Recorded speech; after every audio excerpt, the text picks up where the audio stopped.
히에로니무스 보스는 레오나르도 다빈치와 동시대에 살았던 화가로 이상적이고 아름다운 종교화를 그리던 르네상스기에 기괴하고 때로는 엽기적일 정도로 기발한 상상력이 넘치는 그림을 그려 지옥의 화가라고도 불렸습니다. 그만큼 그의 그림은 어디서도 볼 수 없을 정도로 개성이 넘칩니다. 7가지 죄악과 사말이 그려진 탁자는 종교가 말하는 죄와 죽음에 관해 보스가 자신만의 시각을 담아 그린 그림입니다. 성경에서 말하는 7가지 죄악은 인간이 저지르는 모든 죄의 근원이 되는 죄입니다. 사말은 인간이 결코 피할 수 없는 4가지 문제를 가리킵니다. 보스는 원형 테이블에 7가지 죄를 각각 그리고 그 테이블 사방에 인간의 죽음과 관련된 4가지 과정을 그렸습니다. 오늘의 주제는 분노인데요. 술집에서 술을 마시던 2사람이 분노를 사귀지 못하고 칼을 휘두르며 다툼을 벌이고 있습니다.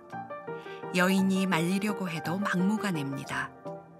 테이블은 엎어져 있고 모자와 겉옷, 신발이 나뒹굴고 있습니다. 아이들이 여러 번 말을 해도 듣지 않으니까 수시로 화가 나죠. 하는 일이 제 예상과 다르게 돌아갈 때, 내 인생이 내 맘대로 안 될 때, 그럴 때 분노가 일어나요. 운전을 하다 보면은 욕을 할 수밖에 없어요. 운전할 때만큼 제가 욕을 많이 하는 때가 없는 것 같아요. 뉴스를 보면 정말 화가 나요. 안타깝기도 하지만 정말 화를 참을 수가 없어요. 무례하거나 생각 없이 말하는 사람들 보면 정말 때려주고 싶어요.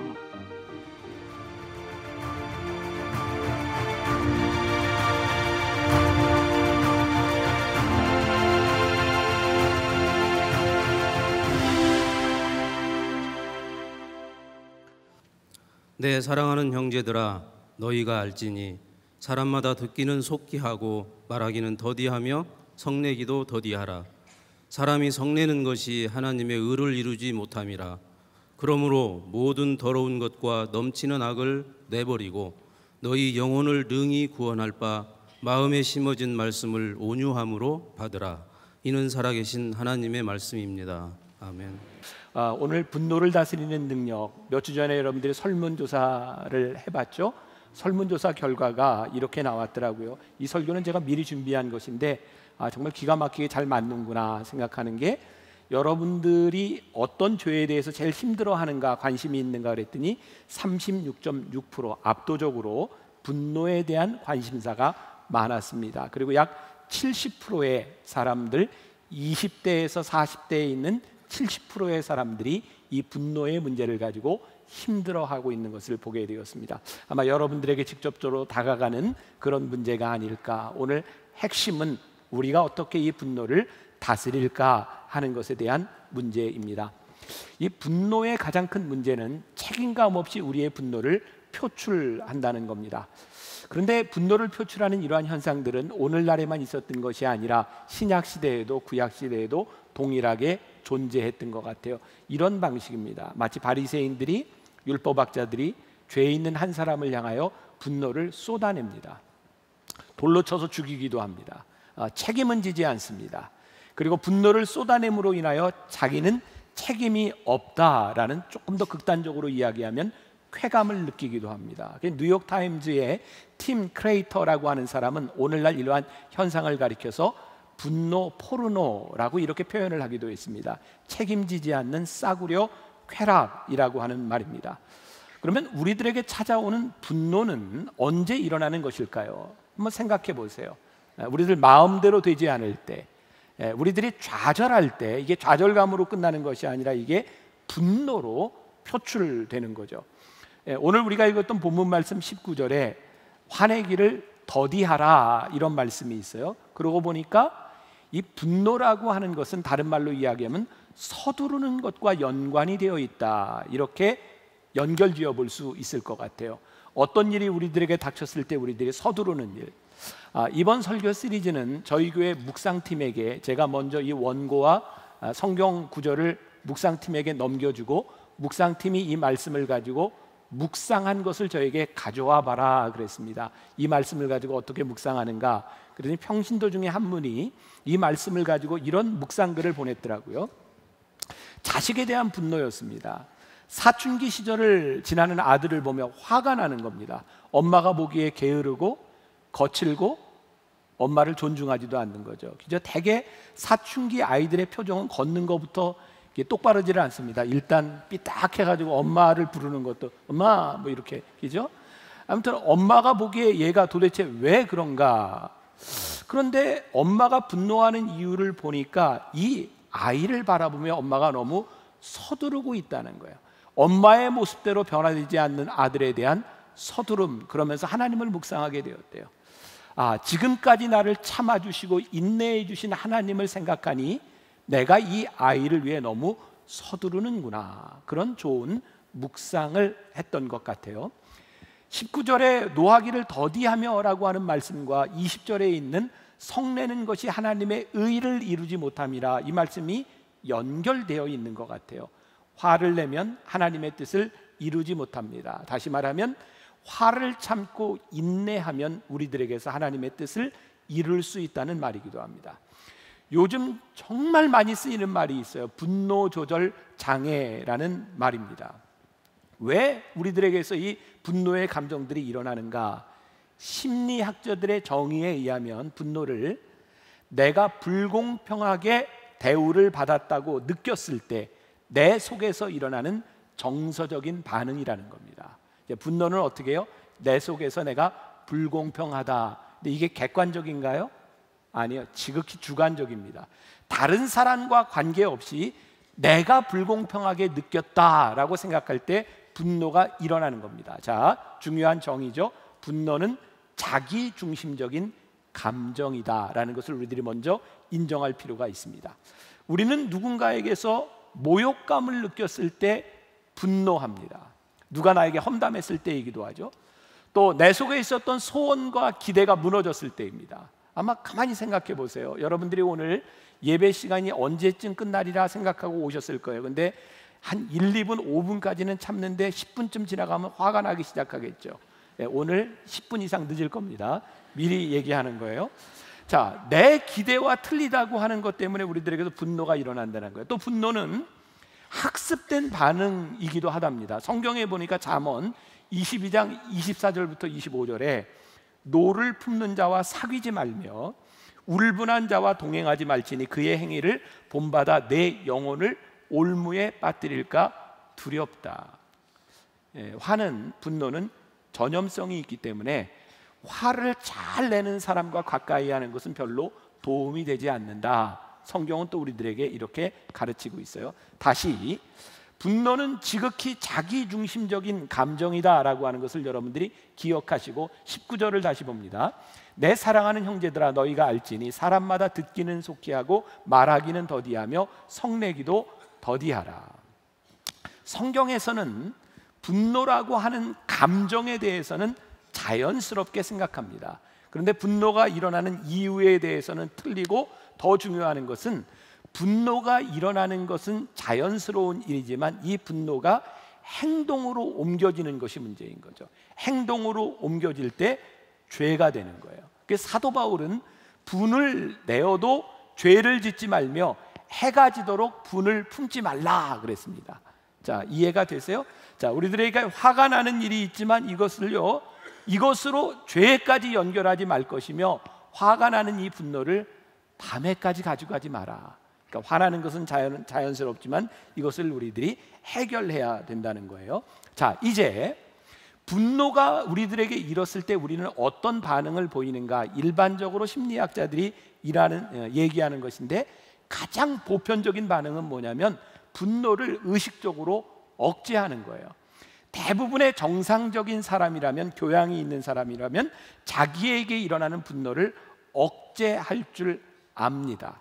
성내기는 더디하라. 이거 일반적인 거예요. 또 하나, 가장 미숙하게 분노에 대해서 반응하는 것은 뭐냐면 화를 표출하는 겁니다. 막 두드려 부시고 때리고, 화가 난다고 사람을 때리는 일들, 이것은 가장 미숙한 것입니다. 세 번째, 분노가 일 때 피동적으로 억압하는 반응이라고 해요. 아주 전통적인 방식 중에 하나인데, 내가 화가 나지만 상대방에게 상처를 주지 않기 위해서, 혹은 내가 화를 내는 것으로 인하여서 상대방에게 복수를 받을까 봐 이 분노를 억제하는 겁니다. 그래서 이런 사람들에게 나타나는 병이 있죠. 뭘까요? 화병입니다. 화병. 자, 여러분 요즘 병원에 가면 화병입니다 이런 얘기 많이 듣죠. 이렇게 분노를 표출시키지 못하고 어쩔 수 없이 억제하는 경우입니다. 의사들이 주로 하는 이야기예요. 여러분들, 마음이 침묵하는 것 같지만 사실 몸이 부르짖습니다. 이렇게 말을 해요. 존 파웰이라는 사람이 내가 나의 감정을 억누를 때 나의 위장이 점수를 매긴다 그랬어요. 그러니까 나는 화를 내지 않는다고 생각하는데 위궤양이 생겨요. 위장병이 생겨요. 소화가 안 돼요. 게다가 고혈압, 당뇨병, 암으로까지 발전하는 것이 일반적인 현상입니다. 이 화병이 굉장히 무서운 거죠.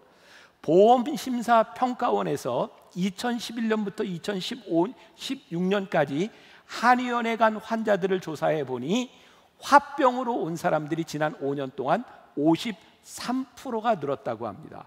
그러니까 참 화가 옛날부터 있었던 것은 사실인데 오늘 우리들에게 이 화가 굉장히 더 많이 일어나고 있다는 거죠. 제가 좀 부끄러운 고백이기는 한데 제 이야기를 좀 해볼게요. 저는 만나교회 목회를 하면서 제일 중요한 가치로 삼았던 것 중에 하나가, 제가 리더로서, 교회 목회자로서 교회에 싸움과 분쟁이 없어야 되겠다 생각을 했어요. 그래서 여러분들이 정말 이렇게 경험하시는 것처럼 저희 교회는 이렇게 분쟁이나 이런 싸움이 없는 교회이기도 하죠. 대부분의 목사님들은 여러분들과 같은 일반 평신도들과의 관계보다는 장로님들과의 관계 속에서 회의를 많이 하기 때문에 화낼 일들이 많이 생기는 것 같아요. 그런데 저는 늘 그런 생각을 했던 거죠. 화를 내지 말자, 화를 내지 말자. 그리고 몇 년을 이렇게 지나가면서 저희 교회가 정말 좋은 교회고 우리들은 아무런 갈등이 없는 교회다라는 생각을 하면서 어느 날 장로님들과의 워크샵 시간이었어요. 지금 장로님들은 잘 모르세요. 10여 년 전이니까. 워크샵 시간이었는데 제가 장로님들에게 혹시 지금까지 지나오면서 교회에 대한 불만이 있거나 담임 목사에 대한 불만이 있다면 한번 좀 적어내 주시면 참고가 되겠습니다. 제가 그렇게 얘기했을 때는 제가 너무 잘해서 불만이 없을 거다 이런 확신이 있었어요. 그리고 이제 워크샵을 하고 발표를 하는데 깜짝 놀란 거죠. 이렇게 많은 불만이 있을 줄은 몰랐어요. 근데 다른 거는 제 인격을 가지고 다 소화가 돼요. 뭐 그럴 수도 있지 뭐. 제가 그 정도 인격입니다. 다 소화가 됐어요. 근데 딱 한 가지에서 걸린 거예요. 어떤 장로님이 발표를 하면서 목사님 화를 내지 마세요 라는 말을 듣는데 화가 난 거예요. 왜냐하면 저는 지난 몇 년 동안 진짜 화를 한 번도 내지 않고 내가 늘 참는다고 생각을 했는데 화를 내지 말라뇨. 그래서 제가 이렇게 물어봤어요. 제가 언제 화를 냈나요? 그랬더니 장로님이 이렇게 얘기했어요. 목사님은 화를 안 내는데 얼굴에 다 써 있습니다. 저는 전통적인 방법으로 화를 참고 있었을 뿐입니다. 화가 나지 않은 것이 아니었어요. 아주 그리스도인들에게 위험한 것이 있는데 억압된 분노, 내가 참아낸 분노를 거룩한 인격이라고 혼동하지 말라는 겁니다. 제가 표출하지 않는다고 했지만 여전히 제 안에는 화가, 분노가 남아 있었던 거예요. 또 어떤 분노에 대한 반응이 있냐면 분노가 일어날 때 그것을 무시하는 반응이에요. 아마 직접적으로 보복을 당할까 봐, 아마 옛날에 며느리들이 시어머니에 대해서 많이 당하면서 또 막 옛날 얘기 막 또 화나는 사람이 있을 거예요. 그런데 그냥 참는 거죠. 그래서 소극적으로 분노를 이렇게 표출하는데 식사 때가 됐는데 밥을 안 해주면서 왜 밥을 안 해오냐 그러면 깜빡 잊어버렸어요. 그래서 밥을 늦게 줘요. 배고프게. 남편한테 막 분노가 일 때 밥을 막 태워. 어떡하지? 그래서 탄밥 줘. 막 이렇게 소극적으로 반응하는 경우들도 있다. 그런데 이렇게 소극적으로 반응하는, 무시하는 반응은 화병으로 오는 것이 아니라 우리들 속에 한으로 자리 잡고 있는 거예요. 원한 복수심 같은 거예요. 심리학자인 로저 바레트라고 하는 사람은 이렇게 얘기를 합니다. 한번 들어보세요. 원한은 표현되지 않은 분노의 축적이다. 원한은 인간관계와 개인적인 안녕에 있어 가장 파괴적인 감정이다. 일부 우울증 환자들은 주변 사람들을 괴롭히는 수단으로 우울증에 빠지기도 한다. 늘 아프다고 앓는 소리를 한다. 당신이 나에게 주의와 정성을 기울여 주지 않는다면 난 더욱 우울증에 빠지거나 자포자기해서 어떤 일을 저지를지도 모른다고 말하는 것과 같다. 이것은 일종의 심리적 협박이다. 분노에 대해 일어나는 반응들이 이렇게 여러 가지로 부정적인데 우리들은 별로 의식하지 못하고 살아가고 있는 거죠. 자, 이제 오늘 중요한 말씀을 드리는데 어쩌면 가장 원론적인 것 같은 이 말씀들이 우리들에게 해답인 거죠. 분노를 다스리는 방법이 무엇인가? 자, 21절 말씀이죠. 오늘 우리가 읽었던 그러므로 모든 더러운 것과 넘치는 악을 내버리고 너희 영혼을 능히 구원할 바 마음에 심겨진 말씀을 어떻게 해요? 온유함으로 받으라. 온유함으로 받으라. 오늘 여기에 저는 해답이 있다고 생각해요. 온유함으로 받으라. NIV 성경에 보면 온유함으로 받으라고 하는 이 온유함을 뭐라고 표현하고 있냐면 humbly, 겸손하게 이렇게 표현하고 있어요. 뭐냐면 겸손하게 엎드려 하나님의 말씀을 구하라.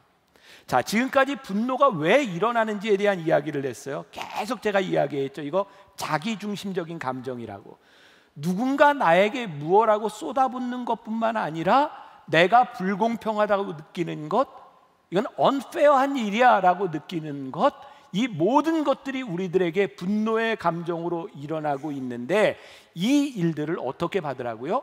겸손함으로 받으라. 오늘 여러분들 주보에 여러분들 이제 주보 앱 다 가지고 계시죠? 이제 나중에 설교 끝나고 거기 보시면 책이 한 권이 소개되어 있습니다. 스캇 솔즈가 쓴 예수님처럼 친구가 되어주라. 그 책에서 리드머 처치의 팀 켈러 목사님의 글을 인용하고 있는데 저에게는 굉장히 인상적이었어요. 이런 글이었어요. 아무리 과장되고 부당한 공격이라 할지라도 누군가 우리들에게 거기에 일말의 진실이 있는지 살펴봐야 한다. 이게 겸손한 자세라는 거예요. 자, 그냥 여러분들에게 또 저에게 적용되는 이야기예요. 여러분들을 분노하게 하는 이야기 가운데 하나가 뭐냐면 부당한 공격이에요. 그 사람이 나에 대해서 뭐를 하는데 그렇게 이야기를 해요? 내 형편을 어떻게 하는데 그렇게 이야기를 해요? 너무너무 억울한 이야기를 들었을 때 우리들에게는 화가 나요. 저는 여러분들보다 제가 이 부분에 대해서는 더 많이 느껴지는 부분이거든요. 왜? 교인들은 참 무책임한 이야기를 할 수 있어요. 제가 저희 집 지금 공사 중이라 제가 지금 이제 주변에 이제 호텔에서 이렇게 머물고 있는데 집을 이렇게 찾으려고 할 때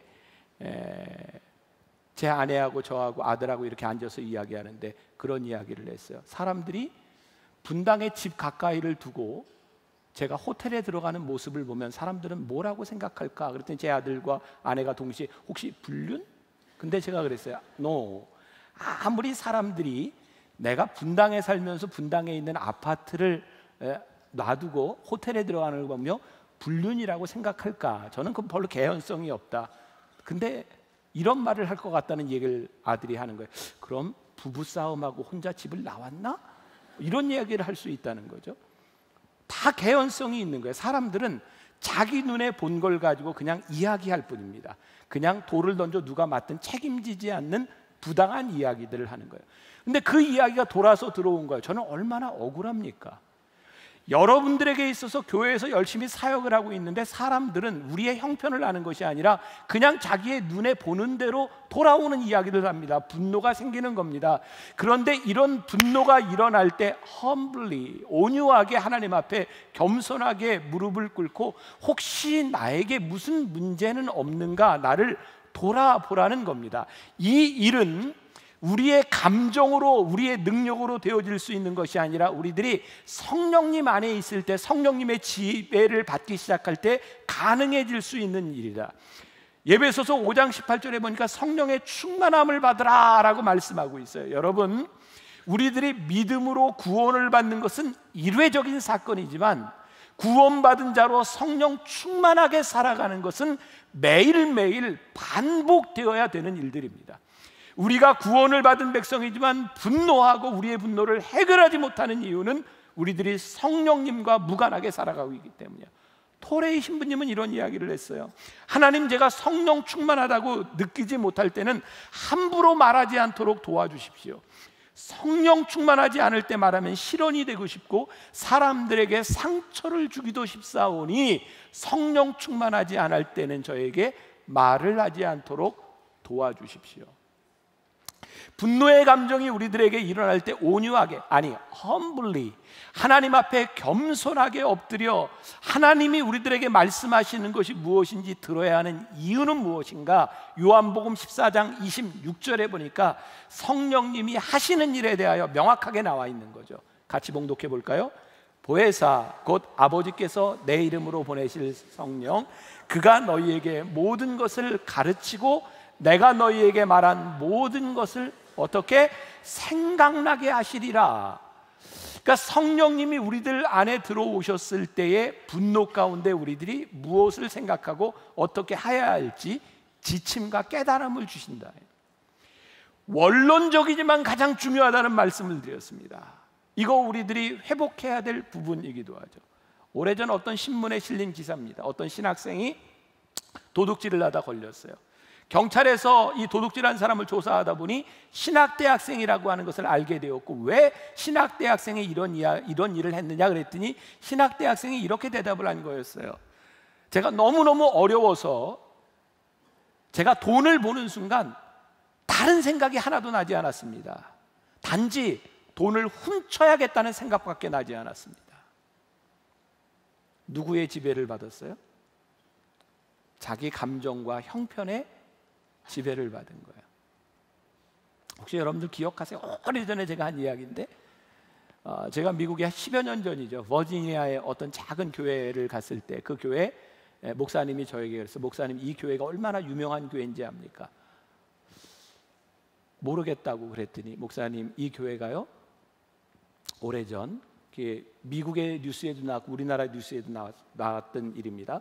담임 목사님이 장로님을 권총으로 쏴서 죽였던 교회입니다. 한인교회에서, 한인교회 목사님이 장로님을 쏴서 죽인 교회입니다. 장로님들 죄송해요. 그 얘기를 듣는 순간 저는 이해가 됐어요. 야, 얼마나 힘들게 했으면 쏴서 죽였을까. 갑자기 마음이 은혜가 안 되죠. 지금 이게 어떻게 수습을 해야 되나? 자, 대부분의 교회들이요, 목회자와 장로들 사이에 갈등이 많은 거예요. 제가 이런 이야기를 편하게 할 수 있는 교회인 게 참 좋은 교회다라는 생각이 드는데, 갈등이 많은 거예요. 그러니까 제가 이해가 된다는 거예요. 얼마나 목사님이 힘들었으면 장로님을 죽였겠습니까? 충분히 그 상황을 이해할 수는 있는데 용납이 될 수는 없는 거죠. 왜? 그 힘든 상황에서 권총을 뽑아 사람을 쏴서 죽이는 것은 누구나 하는 일입니다. 이해할 수 있어요. 힘들었겠구나. 그러나 그것이 용납되지 않는 이유는 무엇이냐면, 그 힘든 순간에 권총을 뽑았다고 하는 이야기는 성령님의 지배하에 있지 않았다는 거예요. 그는 단순히 그의 분노의 지배하에 있었고, 그는 생각나는 대로 자기의 마음대로 행동했다는 거예요. 오늘 분노 가운데서 중요한 것이 무엇이냐면, 분노가 일어날 때 우리들이 이 분노를 어떻게 해결하느냐, 이것이 우리들에게 중요한 문제인 거죠. 그래서 요즘은 혹시 들어보셨어요? 방송에 나왔던데 스트레스 해소방이라는 게 있대잖아요. 모르는 분을 위해서 잠깐 볼게요. 그릇이나 전자제품을 마구 부술 수 있는 스트레스 해소방이 요즘 젊은이들 사이에 인기입니다. 가슴이 답답하고 우라가 치미는 화병 환자가 20, 30대에서도 빠르게 늘 정도로 스트레스를 많이 받기 때문이라고 합니다. 전다빈 기자입니다. 고래고래 소리를 지르는가 하면 그릇을 와장창 깨부숩니다. 큰 싸움이라도 난 것 같지만 이곳은 돈을 내고 이용하는 스트레스 해소방입니다. 이렇게 컴퓨터나 밥솥 같은 전자제품을 부수면서 스트레스를 풀기도 합니다. 이용료는 2만 원에서 15만 원까지 하는데 5분에서 15분 정도의 짧은 시간에 속이 후련해진다며 20대에서 30대 사이에서 화제입니다. 그래서 취업 안 되고 그런 게 좀 일상생활에서 할 수 없는 건데 여기서 하고 스트레스 풀어서 약간 색달았어요. 스트레스 해소용으로 사장, 부장껌도 인기입니다. 여기까지. 부장이나 사장으로 네. 확 여러분들 막 시원해요? 2만 원에서 15만 원 내고 깨고 그럼 또 가서 또 깨고 이러면 우리의 문제가 해결될 수 있을까요? 분명히 우리들 속에서 일어나는 분노에 대한 문제를 우리들이 잠시 풀어버린다고 할 수 있겠지만 그것이 해결되는 문제는 아닙니다. 이 분노의 문제가 해결이 되지 않는 거예요. 성경은 우리들에게 뭐라고 말씀하고 있는가? 너희들이 하나님의 의를 이루기 위해서 우리들이 어떻게 해야 되는가? 아까 이야기한 것처럼 우리들이 성령 세례, 우리들이 구원을 받는 것은 한 번으로 족하지만 성령 충만함이 우리들의 삶에 매일매일 이루어진다고 하면 성령님은 우리들에게 끊임없이 말씀하시는 거죠. 분노가 일어날 때 제가 굉장히 좋아하는 표현이 있어요. 타임 아웃. 여러분들이 진짜 힘든 순간에 타임 아웃. 성령님 잠깐만, 하나님 잠깐만. 우리들이 하나님을 생각하고 성령님의 음성을 들으려고 노력하기 시작할 때 분노는 우리들에게 다른 말을 하기 시작합니다. 시편 37편 7절부터 9절까지 말씀. 여호와 앞에 잠잠하고 참아 기다리라. 자기 길이 형통하며 악한 꾀를 이루는 자 때문에 불평하지 말지어다. 분을 그치고 노를 버리며 불평하지 말라. 오히려 악을 만들 뿐이라. 진실로 악을 행하는 자들은 끊어질 것이나 여호와를 소망하는 자들은 땅을 차지하리로다. 여기도 여전히 분이 나는 것에 대해서 이야기하는 것이 아니라 분이 났는데 그것을 그치고 여호와를 생각하며 너희들이 참아라. 여호와 앞에 잠잠히 기다려라. 타임 아웃을 불러라. 여호와 하나님 앞에 너희의 주권을 인정하고 하나님을 전적으로 신뢰하며 너희의 인생을 하나님 앞에 비추어 보아라. 지금 이런 이야기예요. 타임 아웃이 필요한 거예요. 이게 얼마나 신빙성 있는 이야기인지는 모르지만 그 서울중앙침례교회 피영민 목사님의 설교 중에 나오는 이야기인데 부부 싸움을 아주 심하게 하는 부부가 그 정신과를 찾아가서 상담을 하게 되었답니다. 어떻게 하면 우리들이 싸움을 하지 않고 살아갈 수 있을까요? 그랬더니 그 의사가 만약 화가 치솟는 일이 생기거든 이 물약을 3숟가락씩 꼭 드세요. 그리고 바로 삼키지 말고 1분에서 3분 동안 입안에 물고 있다가 삼키십시오. 근데 정말 이 약이 효과가 있는 거예요. 그래서 이 부부가 화가 날 때마다 그렇게 약을 먹었고요. 약이 다 떨어져서 의사에게 가서 더 약을 좀 달라 그랬더니 의사가 이렇게 이야기를 했대요. 사실 그 약은 그냥 설탕물입니다. 이 약이 효과가 있는 것이 아니라 그 약을 넣고 입안에 다물고 있었던 3분 동안 화가 사라진 겁니다 라고 이야기를 합니다. 노하기를 더디하는 자는 용사보다 낫고 잠언에 있는 말씀입니다. 노하기를 더디하면 우리들이 얻을 수 있는 것이 많은데 노하기를 더디하는 것이 힘든 거예요. 우리는 흔히 나는 다혈질이야 라고 이야기를 하고 이건 참을 수 없어 라고 이야기를 하는데 우리들이 하나님의 사람이라면 분이 났을 때 우리들이 하나님을 묵상하라고 말씀하고 타임아웃, 하나님을 바라보며 하나님의 말씀을 생각할 때 화가 그렇게 막 없어지는 게 아닙니다. 우리는 아주 치열한 싸움 가운데 들어가는 거예요. 하나님이 분노의 상황 가운데서 하나님의 말씀이 우리들에게 이야기하는 것, 그것으로 우리들이 싸움 가운데 들어가는데요. 놀라운 일은 이 영적인 싸움을 통하여 우리는 영적 성숙으로 들어간다. 분노 가운데서 영적인 성숙으로 들어갈 때 우리는 하나님이 보이고 하나님을 찬양하게 되는데요. 성경에 보니까 대표적으로 다윗이 썼던 시들을 보세요. 시편 1편부터 150편까지 이 150편의 시 중에 70% 이상이 흔히 이야기하는 비탄과 탄식의 시예요. 다윗의 인생에 얼마나 힘들고 자기를 분노하게 하는 일이 많았는지 하나님 앞에 불평하며 눈물을 흘리며 하나님 앞에 이야기를 하는데 결국 하나님을 생각하게 되었더니 시편은 다 하나님을 찬양하는 것으로 결론을 맺게 됩니다. 와, 이렇게 힘든 가운데서 내 인생의 좌절과 분노 가운데서 나를 인도하실 하나님을 찬양하는, 그러니까 우리 믿는 사람들, 믿지 않는 사람들 모두에게 분노는 다 찾아오는데 우리가 우리 마음에 그냥 소원을 따라 분노대로 살아가든지 아니면 이 분노를 이기며 여호와 앞에 잠잠히 묵상하며 우리의 신원을 들어주시는 하나님 앞에, 우리를 실망시키지 않으시는 하나님 앞에 우리의 인생을 맡기며 하나님을 찬양하든지, 하나님을 묵상하면 우리를 향해 행하신 하나님의 일이 기억이 나거든요. 하나님 한 번도 나를 실망시킨 적 없으시고 언제나 공평과 은혜로 나를 지키셨네. 오 신실하신 주, 오 신실하신 주, 내 너를 떠나지도 않으리라, 내 너를 버리지도 않으리라. 약속하셨던 주님, 그 약속을 지키사 이후로도 영원토록 나를 지키시리라 확신하네. 오 신실하신 주, 오 신실하신 주. 하나님을 묵상하면요, 우리들 가운데 신실하신 하나님을 우리들이 고백하게 되죠. 제 경험을 한 가지 더 이야기할게요. 제 삶에서 참 이해할 수 없었던 부분이 있었어요.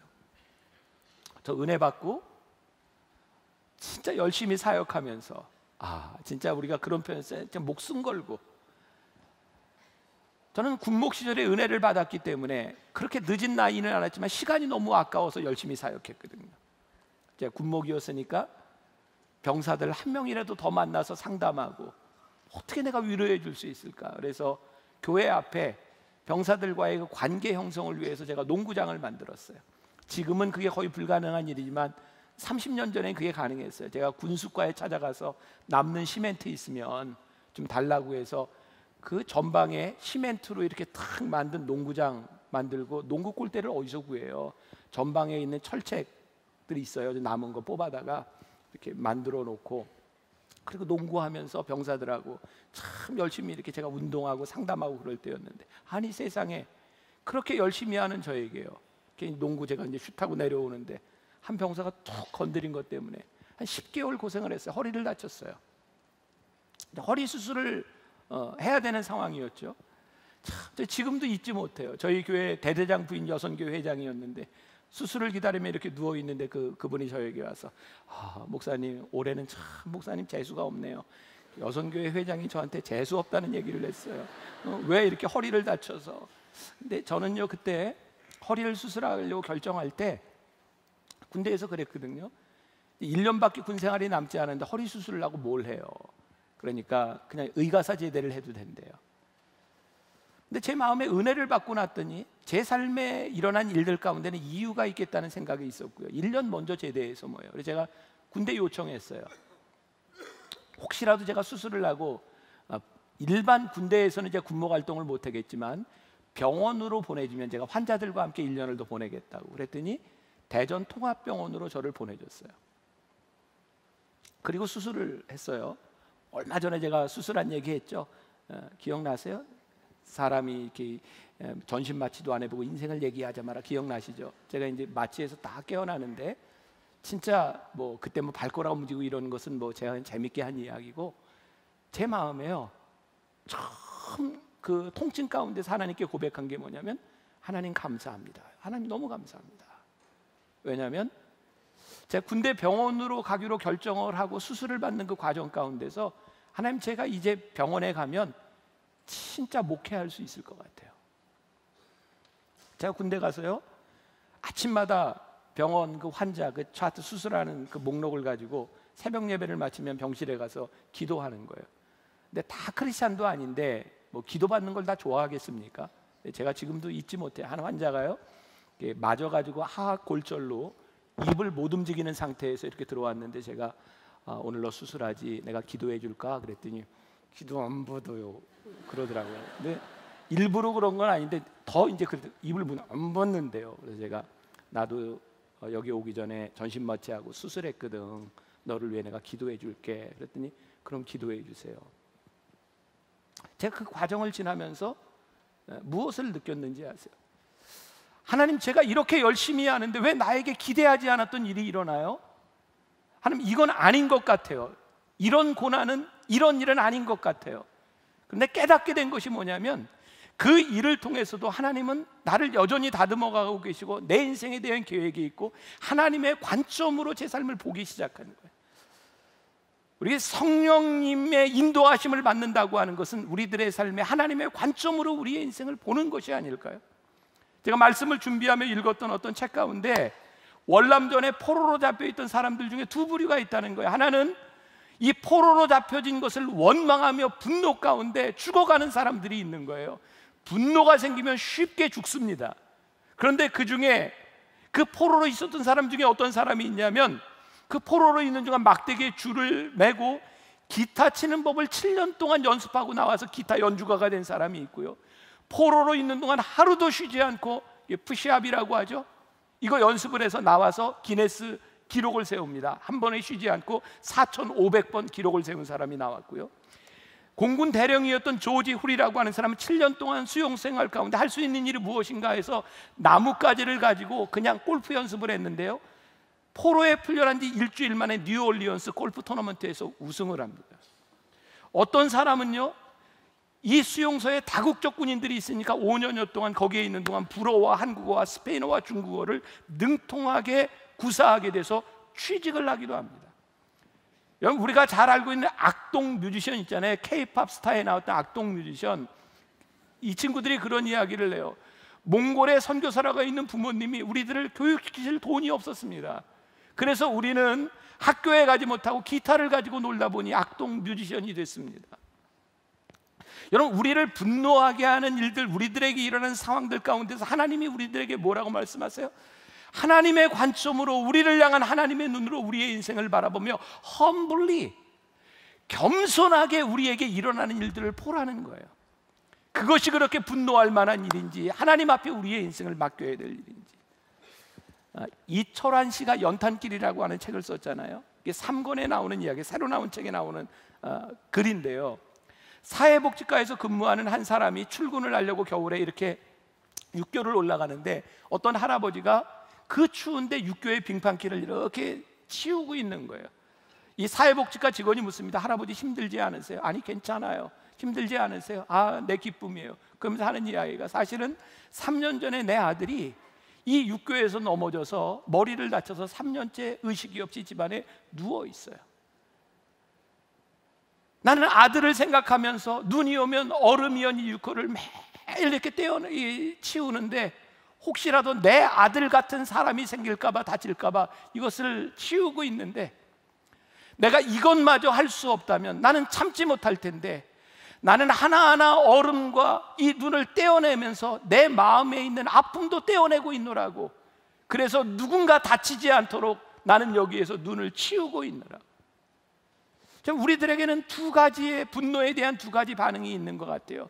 분노한 것에 대하여 우리들이 분노하든지, 또 하나는 분노할 수 있는 상황 가운데서 하나님이 나에게 베푸신 이 일, 하나님의 관점으로 내 인생을 바라보며 하나님이 원하시는 일들을 우리들이 하든지, 성령의 인도하심으로 우리들에게 주어진 분노의 일들을 풀어나가든지. 우리들 스스로는 분노를 이길 만한 힘이 없어요. 우리는 연약한 존재들이에요. 보소서 주님, 나의 마음은 선한 것 하나 없습니다. 우리가 얼마나 부족한 사람들이에요. 그래서 우리들이 타임아웃하고 성령의 인도하심을 구하는 거예요. 이번 한 주간 여러분들이 세상으로 나가면서 오늘 이 말씀을 여러분들이 기억하세요. 참 많은 분노하게 만드는 일들이 여러분들이 일어날 거거든요. 기억하시란 말이에요. 타임아웃. 보소서 주님, 나에겐 선한 것 하나 없고 부족하지만 하나님, 내 인생 가운데 하나님의 계획이 보이게 하여 주옵시고, 분노 가운데서 겸손히 하나님 앞에 우리가 어떻게 행해야 될지를 보여주셔서 분노가 없는 것이 아니라 분노를 다스리는 삶을 살게 하여 주옵소서. 보소서 주님, 우리 같이 찬양하며 우리의 마음에 결단이 있었으면 좋겠습니다.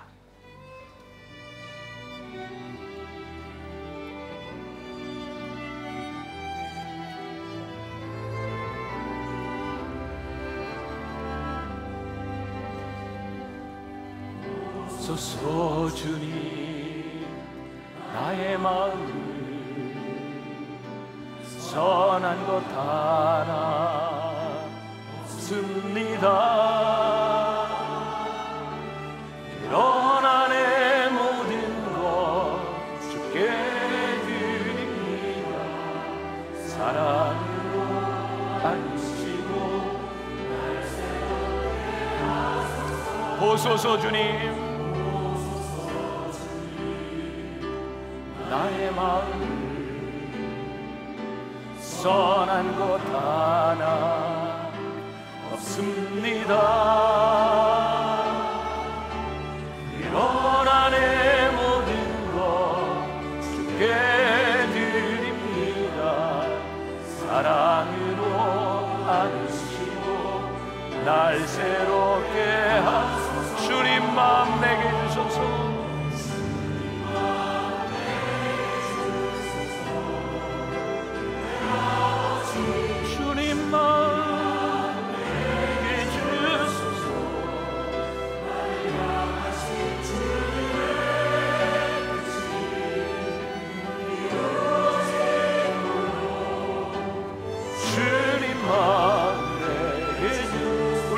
일어나 찬양합시다. 주님 마음, 주님 마음, 내 아버지, 주님 마음 내게 주소서.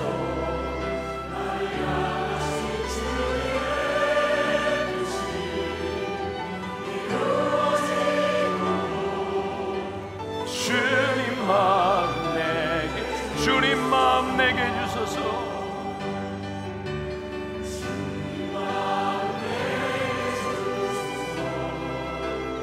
아버지, 주님 마음 내게 주소서. 나를 향하신 주님의 뜻이 이루어지도록 주님 마음 내게 주소서. 예배를 드리고 이전을 나가면 우리의 인생에는 또 우리를 분노하게 하는 일들이 참 많습니다. 그런데 분노는 내 속에서 일어난 지극히 자기중심적인 감정들인데 우리가 소화하지 못하고 교만하여 겸손하지 못하여 그 분노를 표출할 때가 참 많이 있습니다. 분노로 인하여 하나님의 뜻을 이루지 못할 때도 많이 있고 분노로 인하여 우리를 향한 하나님의 계획을 잃어버릴 때도 참 많습니다. 그래서 오늘 우리가 믿음으로 결단하며 기도하는 것이 있습니다. 겸손하게 우리의 인생에 화가 나는 순간에 타임아웃, 잠시 주님을 묵상하며 주님의 뜻을 바라보며 성령의 도우심을 구하겠습니다. 우리 사랑하는 성도들, 일주일에 우리들의 삶의 구체적인 상황 가운데서 이 분노를 다스릴 수 있는 사람, 그래서 다음 주에 나올 때 믿음과 승리의 고백을 가지고 나오는 사람이 되게 하여 주옵소서. 이번 한 주간 또한 전반기 우리들의 삶을 묵상하며 우리를 도우신 하나님의 은혜를 감사하며 또 맥주 감사 주일로 모이려고 합니다.